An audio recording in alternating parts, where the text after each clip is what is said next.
Imagine waking up one morning to discover that the world's busiest airports are half empty, oil prices have doubled, global stock markets are falling, and thousands of foreign investors are pulling billions of dollars out of the Middle East. This is not a movie plot, it is one of the possible economic scenarios if the conflict between Iran and the United States turns into a prolonged regional war.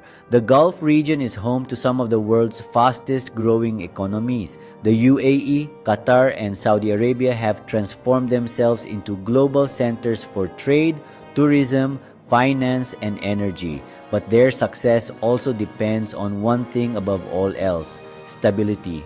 If military tensions continue to escalate, the greatest damage may not come from missiles alone. It could come from fear, uncertainty, and the loss of investor confidence. So, how vulnerable are these countries? Which economy faces the biggest risks? And could the Gulf recover if the conflict drags on? Let's find out.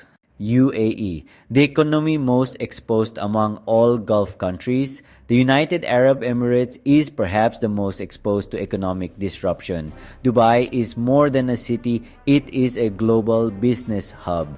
Every day, thousands of flights connect Europe, Asia, and Africa through Dubai. Millions of tourists visit every year. International companies use Dubai as their regional headquarters, while investors from around the world buy property and invest billions of dollars in its economy. If the conflict continues and missile or drone threats increase even without major physical damage, confidence could begin to weaken.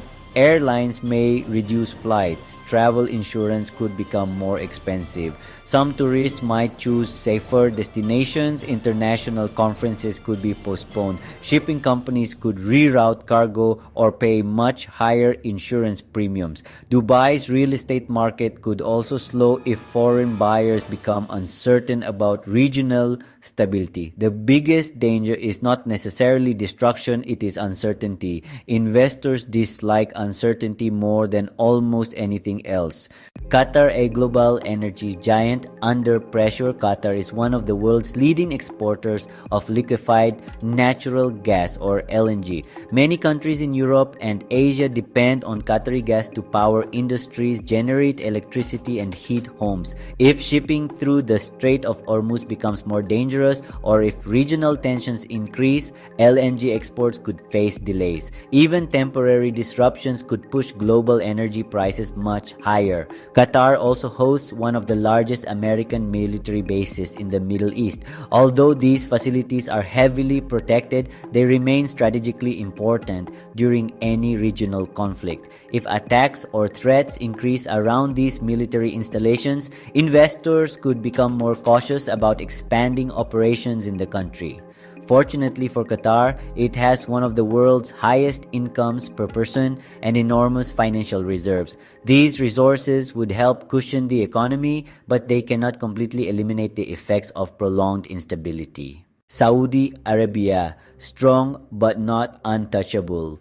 Saudi Arabia has spent years trying to reduce its dependence on oil.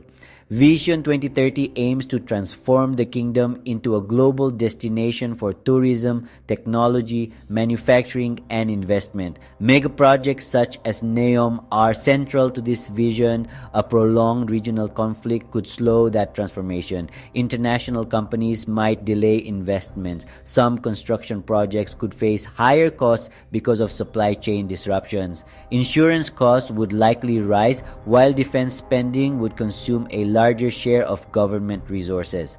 Unlike some neighboring countries, Saudi Arabia has access to Red Sea ports, reducing its dependence on the Strait of Hormuz. This gives it an important strategic advantage. However, no country can completely escape the effects of regional instability. Or how Iran could respond. Iran understands that directly confronting the United States militarily would be extremely difficult. Instead, analysts believe Iran is more likely to rely on asymmetric strategies. These include missile attacks, drones, cyber operations, and pressure on maritime shipping. Rather than attempting to occupy Gulf countries, Iran's objective would likely be to increase the economic and political cost of American military operations in the region.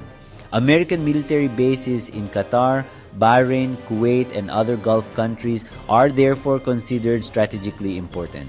Even if most incoming missiles or drones are intercepted, repeated attacks could still affect public confidence and financial markets. The psychological impact often extends far beyond the actual physical damage. Why investors matter more than missiles? Modern economies depend heavily on confidence. International investors constantly ask three questions. Is the country politically stable? Can businesses operate normally? Will transportation and supply chains remain secure?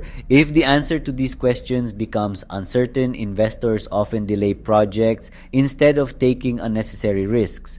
Foreign companies may postpone factory construction, banks may become more cautious about lending, stock markets may experience increased volatility, property demand may weaken, international corporations could temporarily move regional operations to safer locations. This process can slow economic growth even when very little infrastructure has actually been damaged. That is why economists often say that uncertainty itself becomes an economic weapon.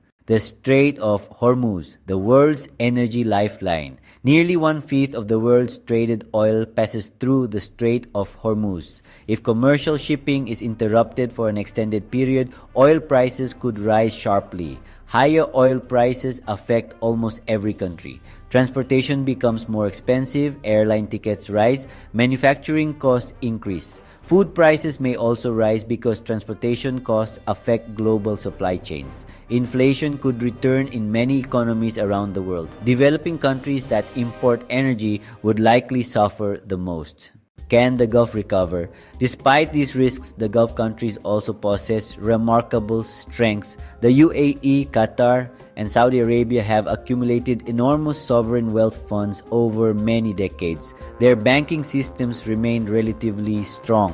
Governments have significant financial reserves that can support businesses during difficult periods. Infrastructure across the region is among the most advanced in the world. If the conflict ends quickly, recovery could be surprisingly fast. Tourists would return, investors would gradually regain confidence, trade routes would normalize, major development projects could continue with only limited delays. However, if the conflict lasts for many months or even years, the economic consequences would become much more serious. Long-term uncertainty discourages investment, slows business activity, and changes corporate planning. Three possible future scenarios. The first possibility is the most optimistic. Diplomatic negotiations reduce tensions, military operations decline, shipping routes reopen fully, and investor confidence returns within months.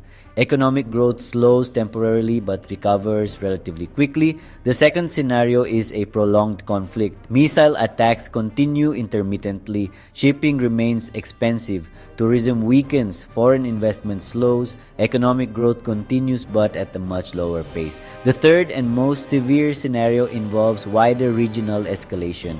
Energy infrastructure becomes a frequent target. Commercial shipping suffers major disruptions. Global oil prices surge. International markets experience sustained volatility. Such a scenario would affect not only the Middle East but also Europe, Asia, Africa, and the global economy.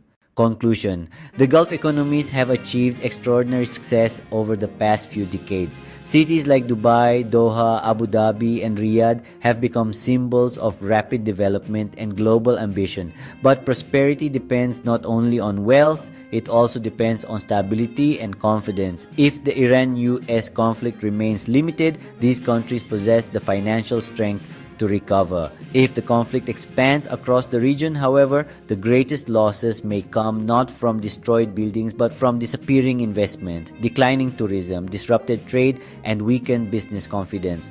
The future of the Gulf will therefore depend not only on military power, but also on diplomacy, regional cooperation, and the ability to restore confidence in one of the world's most important economic regions. If you enjoyed this analysis, don't forget to like the video, subscribe to the channel, and share your thoughts in the comments. Do you think the Gulf economies can withstand a prolonged conflict, or will economic pressure force all sides back to the negotiating table?